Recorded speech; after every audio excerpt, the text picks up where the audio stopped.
You didn't deserve to have a father, and all the people in this building didn't deserve to have fathers either. Even if they did, they'd still be bastards. Bastards! Bastards!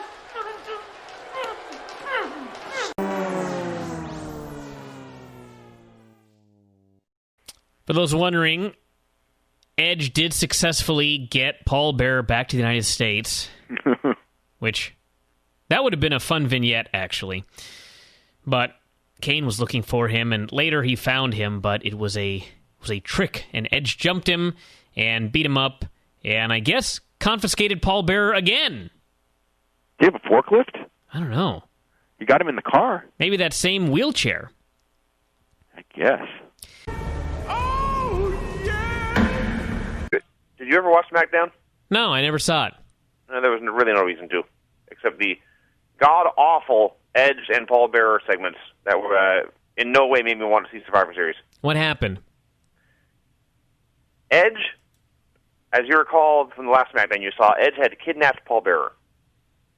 A week went by, Paul Bearer was still in Edge's custody. So Edge, as he explained, he had kept him hostage for a week now. There were no authorities called. There were no ramifications of this.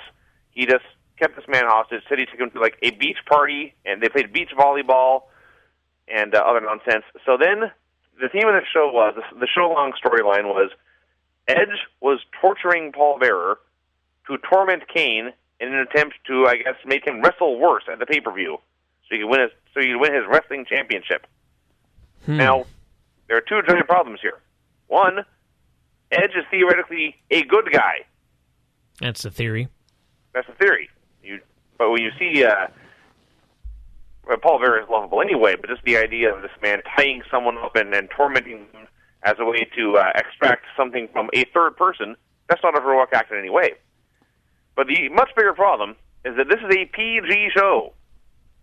So the torturing involved things like throwing a dodgeball at him and participating in a wheelchair race wherein Paul Bearer could not move, and then he ordered pizza, and then he put it on Paul Bearer. Wow. Torture. There was some fun wrestling, but yes, that storyline absolutely blew. That's really all SmackDown was. Edge and Kane for the world title. I don't know how anyone could possibly care about this feud. They had... Well, the whole thing was around Paul Bearer, and then he's not even on the show. He was nowhere to be seen. It was just an empty wheelchair. Maybe he did get caught at the airport, finally. So they did a match. It was literally every Edge-Kane match you've ever seen. The finish was a spear where both guys were down. Edge had his arm on top of Kane, but both of their shoulders were down. The referee counted the pin. I expected it to be announced as a draw, but unfortunately that's a word from professional wrestling, and so they called it a tie! So therefore, as a tie, Kane is still the champion. Yeah. That was a wacky finish. Yeah, and nobody liked that finish either. I didn't care enough to care. Yeah. The match was already dead. I mean, I guess that, they're probably going to have two TLC matches or maybe do something like, don't they have like one TLC, then one tables, then one ladder? And then one chair match. Horrible chairs match? Yeah. Yeah. So, probably, I'm figuring they're coming back with some sort of stip. It's the only way to explain this. And then, I think that by the way, I heard that they were thinking of doing Ziggler and Caval as another TV match Tuesday. That's fine with me. Yeah. Oh, yeah. Then we had an angle that, at least where I was watching, was met with uproarious laughter, which I don't think was what they wanted, but Kane went to work on Edge afterwards. Edge made his comeback. He sat Kane down in the wheelchair, and then he wheeled him through the dasher boards. Now, he didn't, whip him through. He sat him down and pushed him through. So Kane went through the wall from a seated position. He fell on the ground, and he was incapacitated. It looked so cornball goofy, and I don't know what it was supposed to accomplish. Maybe comedy. I don't know why, but... The other thing with this Edge-Kane feud is it's so weird backwards in the sense that Kane is almost like the baby face. Yeah. And Edge is like stole,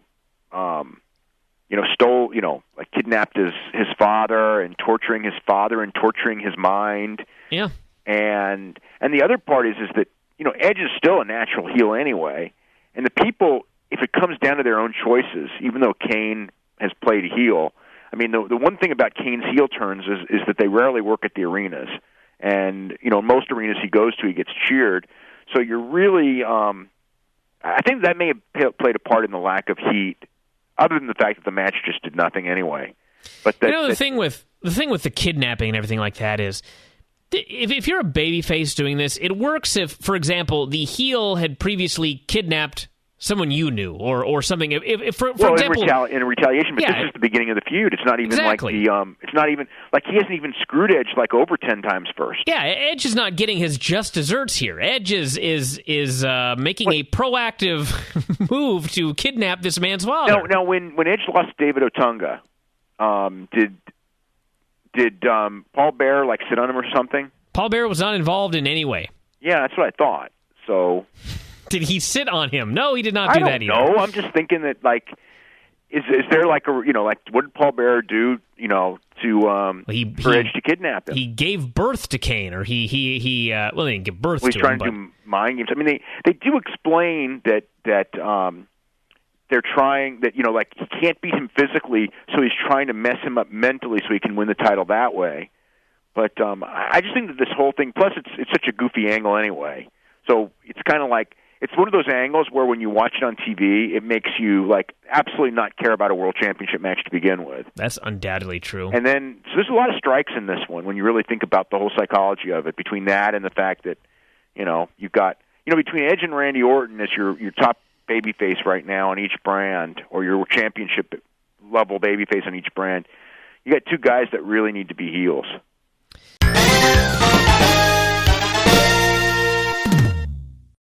As possible. And thanks to the distraction, Henry pinned Slater with the World's Strongest Slam. Cena then attacked, put Slater through the announce table, and bailed before Nexus could arrive. Then, backstage, we had a horrible meeting between David Otunga, Husky Harris, and Justin Gabriel. It was one of those, let's all face the camera and then turn and look at each other. They said, there are no restrictions on Cena now that he's fired. What about the law? What about the United States legal system? This happened on... Apparently, I don't know who's writing WWE these days, but between Edge kidnapping Paul Bearer and dragging him around the nation, and Cena being unpunishable because he no longer works for the company, just... Listen, I am fine with the John Cena stuff because they at least tried to explain it. They tried to explain that nobody in WWE likes Nexus. Nexus beat up security. Nexus has beat up everybody. So nobody's in a hurry to have John Cena arrested. Nobody likes Nexus. Everybody likes John Cena. So there's no incentive for security to come and throw him out of the building. Security likes him significantly better than they like Nexus. So I'm fine with that. Now, the Edge Paul Bearer stuff is complete bullshit. Yes. It's beyond complete bullshit. And apparently the show this week, if you read the Smackdown spoilers, is a new level of complete bullshit. And I have no idea what's going on Smackdown except pure... It sucks. Asshole-ish. I don't know. You want to try that again? Pure idiocy. I see. Lawler was getting dressed backstage. Arn Anderson walked up, said he wanted to let him know that TLC matches were very dangerous and no one would think any less if he backed out. Pure poppycock. There you go. Lawler said, I know they're dangerous, but I can't let this last shot of the title pass me by. And Arn said, well, then you may as well go win. And wished him luck. We had Alberto Del Rio versus John Morrison. A few minutes in, Alberto hit his wacky kick, but then he was interrupted by car horns. Rey Mysterio was in the car honking the horn, and Morrison kicked Alberto in the face. Not as bad as Dolph Ziggler got kicked in the face by Caval, but he did kick him in the face and pinned him in one. So the finals were set for Sheamus versus Morrison. I hate the Edge Kane stuff as much as the worst shit on Impact. I just abhor it. It's so stupid. Yes. It's so ungodly stupid. I'm going to actually interrupt myself here for the we don't often talk about SmackDown on the show anymore. but I must discuss Kane's opening promo.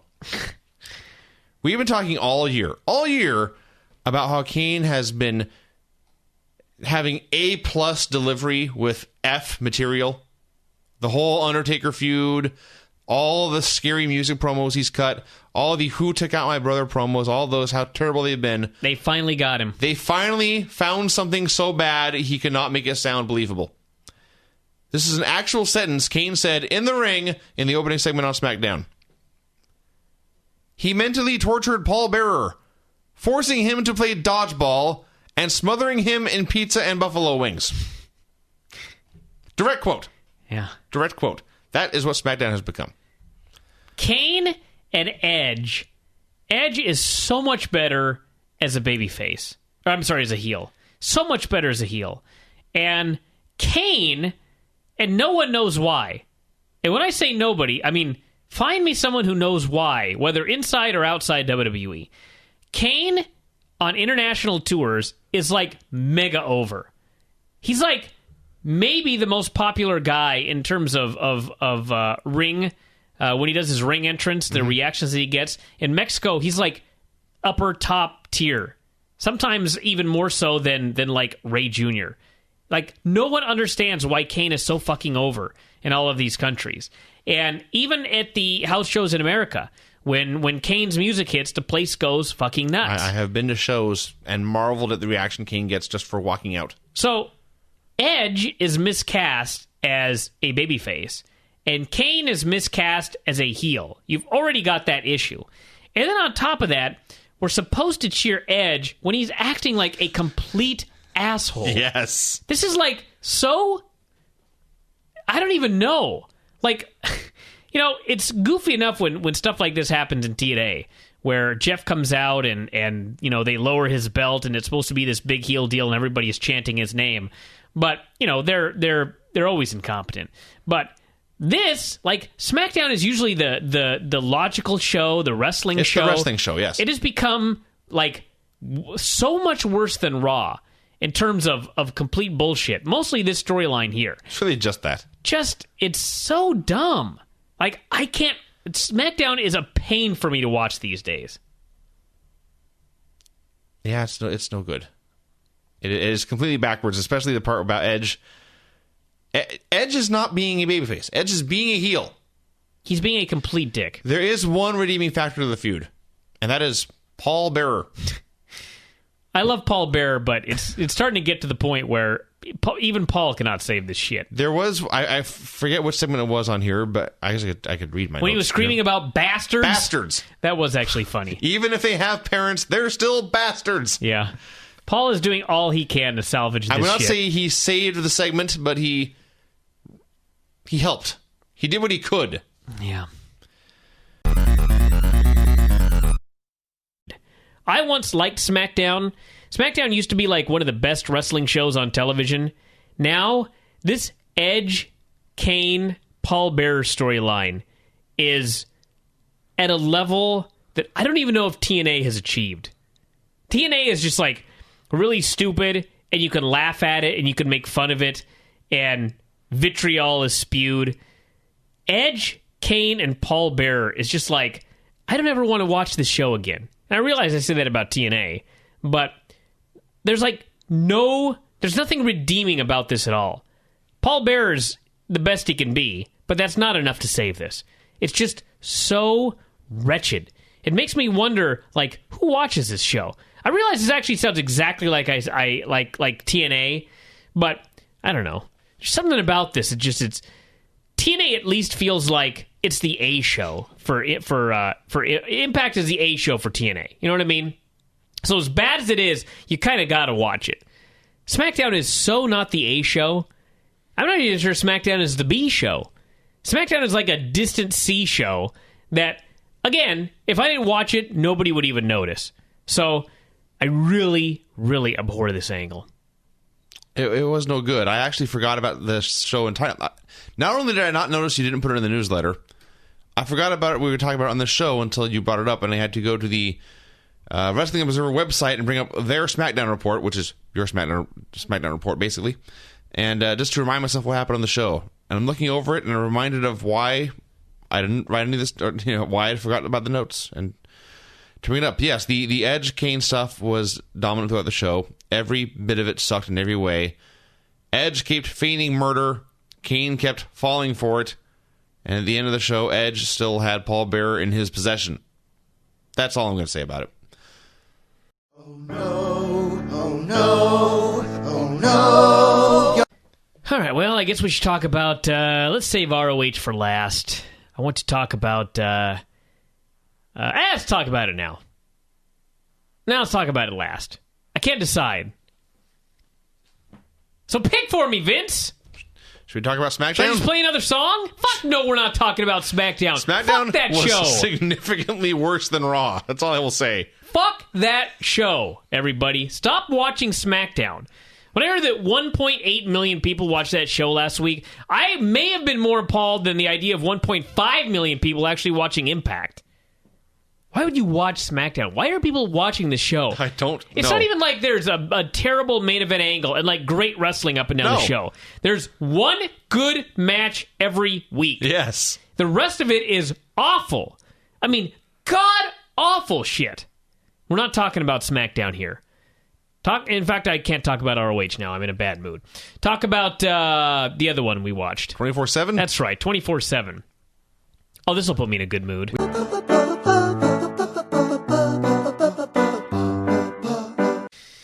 You know what I watched right after this show? SmackDown, right? I did. God-awful show.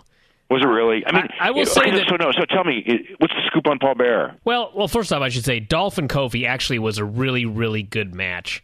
Like, Kofi has had the best match, maybe of the week, some weeks, for several weeks in a row, but the rest of the show is just an abyss of just, it's hideous. Just really? Hideous.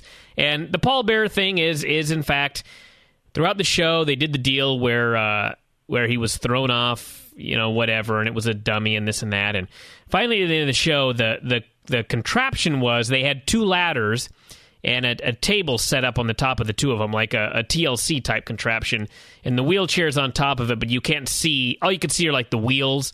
And Kane runs by and sees it, and Edge goes, "I wouldn't do that if I were you," because Kane was threatening to shove it off the thing over just the side of not really a cliff, but it was inside the building, just over the edge of something.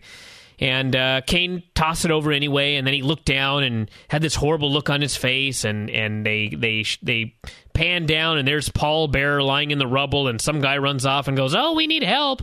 So Kane apparently killed his father again, or something like that. But, when you wrote about it in the spoilers, and it's like, Kane throws Paul off the cliff, but it's really Paul. It sounded funny the way it was written.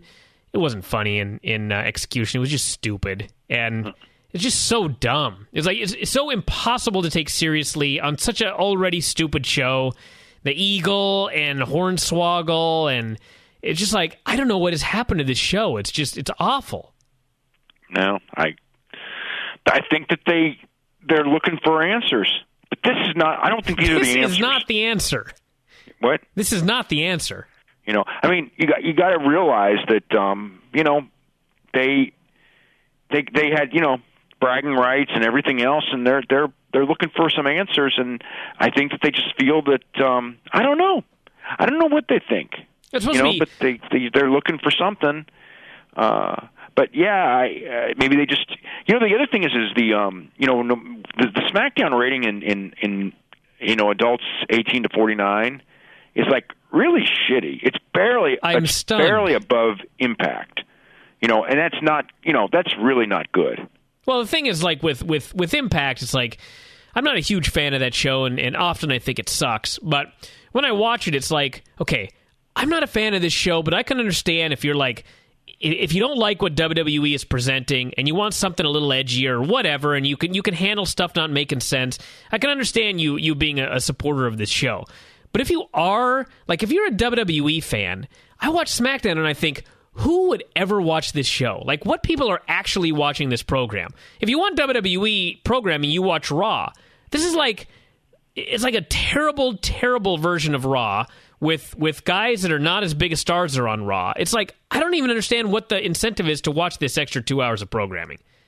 Yeah, and the other thing too is like they're really starting to hurt on those SmackDown house shows. To the point that like last week they experimented by not even having them. So I know they're trying to figure something out, but I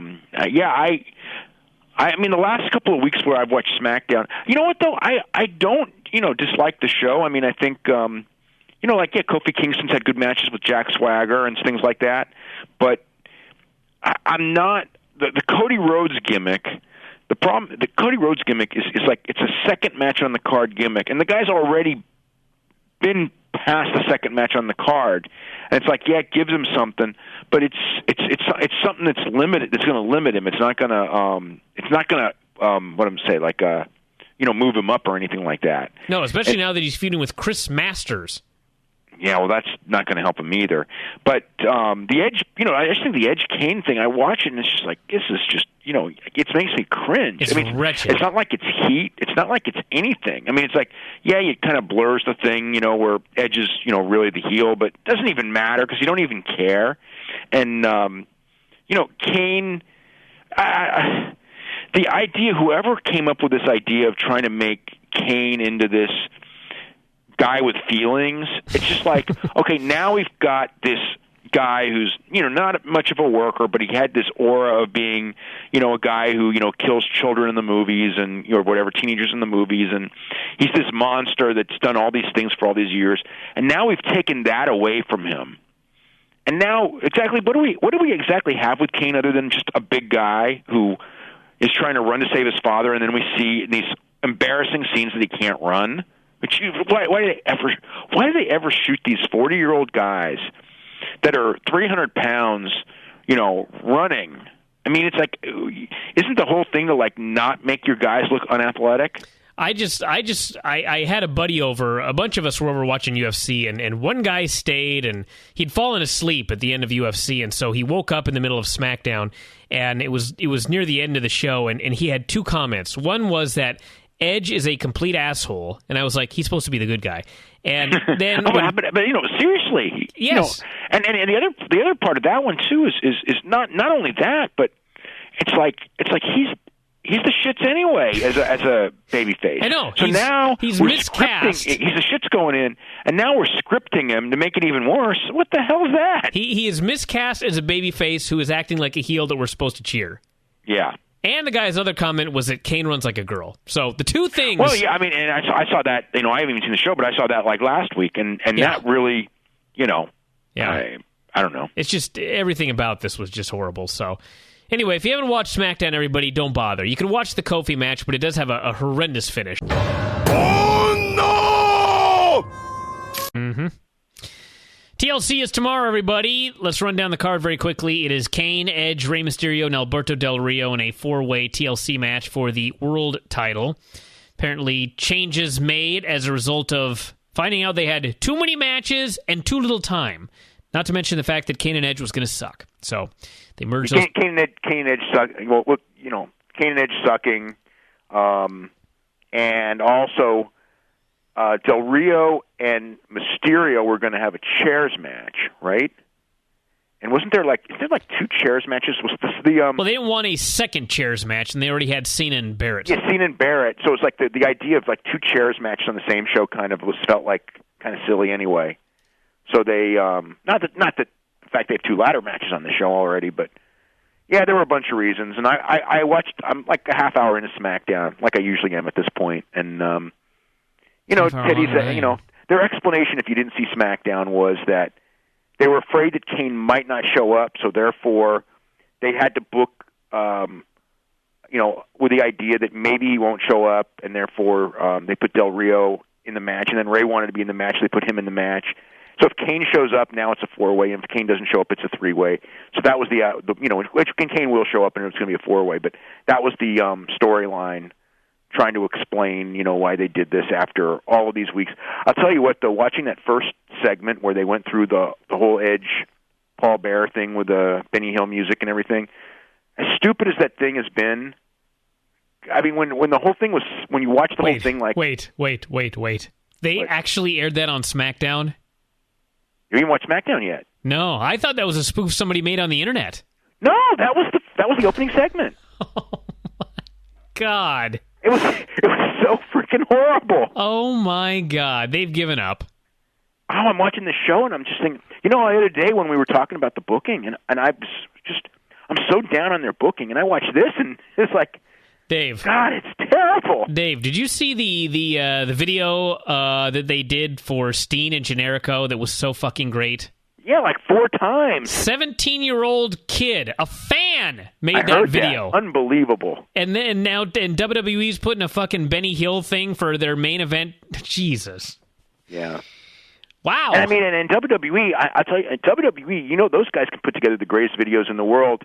And I mean, the thing is it's not like the point is like, on this feud, I don't care what you do, man. You can't put together a good video on the Paul Bearer stuff and make it anything less than, make it anything that makes you ever want to see a match. That's for damn sure. I mean, like, what's the, and Edge is even in his promo trying to explain, because I think he realizes, I think that they realized how bad this is.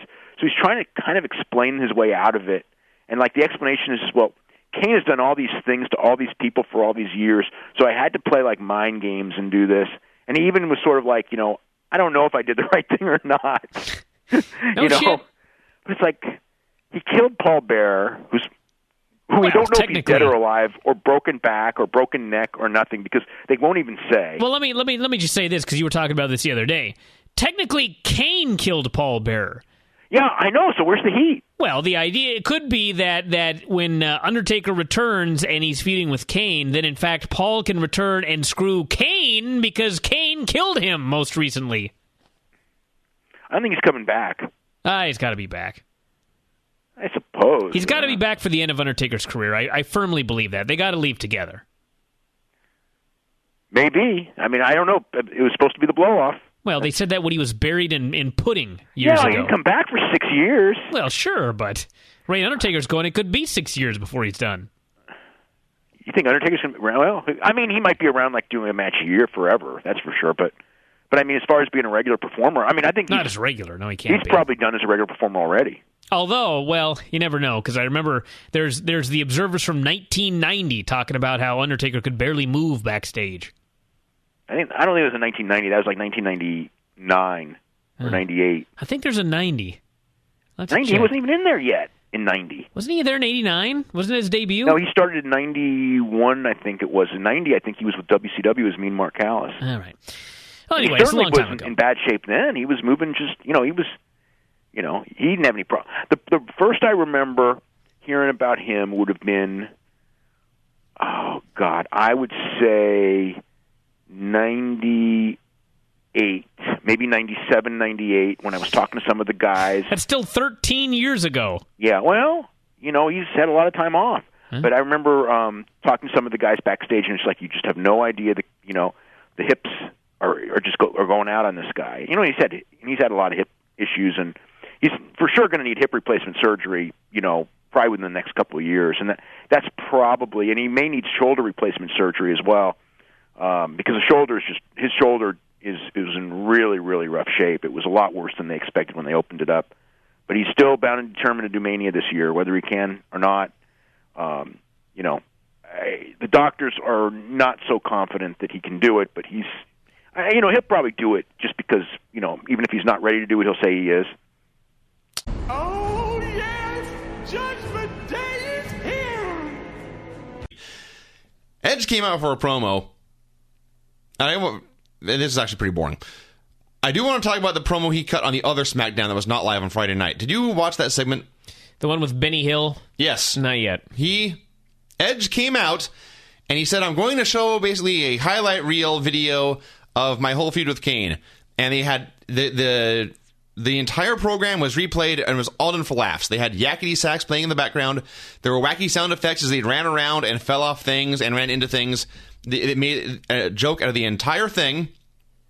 And then after the video, Edge flat out said, I wish everyone would just forget that ever happened. I made a decision when it becomes part of the storyline that the storyline sucks, that makes it the worst feud of all time. Yeah. They've recognized it. Kane versus Edge, 2010, worst feud ever. And unfortunately, by this time next year, when the observer voting period comes around and it's time to list this one, everyone will have forgotten it, because surely something dumber will have occurred. No. It may be forgotten. That is possible. Something dumber will have occurred. I will make it a mission to make sure this is fresh in people's minds. You've got to look back in history. No, why? If something stupider has occurred, you want them to remember something less stupid? I don't think... I'm telling you that something dumber will happen by this time next year. I disagree. Look, you got to look back in history, dude. Mm-hmm. You got to look back at that Hogan Warrior match from Halloween Havoc. The time everybody thought was the worst fucking match there had ever been on planet Earth. And then fast forward 10 years, and that ain't even the worst match on your average Impact. No, that is true. Just standards continue to lower each year with professional wrestling. Something will be worse next year. What a sad statement. Hey, at least this involved Edge. They could have done the same storyline with Kane, no Paul Bearer, and say Drew McIntyre. Can you imagine that? I honestly don't know there would have been a difference. What did Edge do that was positive? Well, nothing, but at least Edge is like a star involved in this. I see. Yeah. I see. Regardless, Imagine if Drew McIntyre had Michelle McCool in the wheelchair and Kane was chasing them. Even Kane, because even Kane's too big a star. It would have to be someone like Mark Henry. Ezekiel Jackson. Yes, there you go. Imagine that. Okay, you're right. It could have been worse. Yes. But it wasn't. It was what it was, and it was shit. And yes, and so that was Edge's opening promo for SmackDown. And then on that Friday night show, they proceeded to have a lot of great wrestling. It was like that whole show was an apology to everyone who had sat through the Kane-Edge feud. It was WWE saying, we're sorry, that sucked, here is something better, please forgive us. Well, there you go. So, back to the live SmackDown. Edge came out and cut a boring promo. He was rambling on about how all the insanity of the past month with Paul Bearer was worth it because now he was champion, talking about his dream coming true, winning tag belts with Christian and being world champion, blah, blah, blah. And Kane thankfully interrupted. I was never more happy to see Kane. I was never more sad. Kane came out. I don't ever want to see this feud continue ever again. Well, there is that. So Edge issued a challenge. Let's wrestle, he said. Kane said, no, I will decide when it happens. But yes, now we have it hanging over our heads. Dreadful. Just like a cloud of dread. Kane and Edge are going to wrestle again, and we are going to have to watch. This is like Dallas when the dude came out of the shower and like all that shit didn't happen. And now it's just like, oh, we're angry about a championship now. My father was never killed. You never chased me with a wheelchair. There were no murders or kidnapping. It was all a dream. Yes. No, it was a nightmare that I have not forgotten.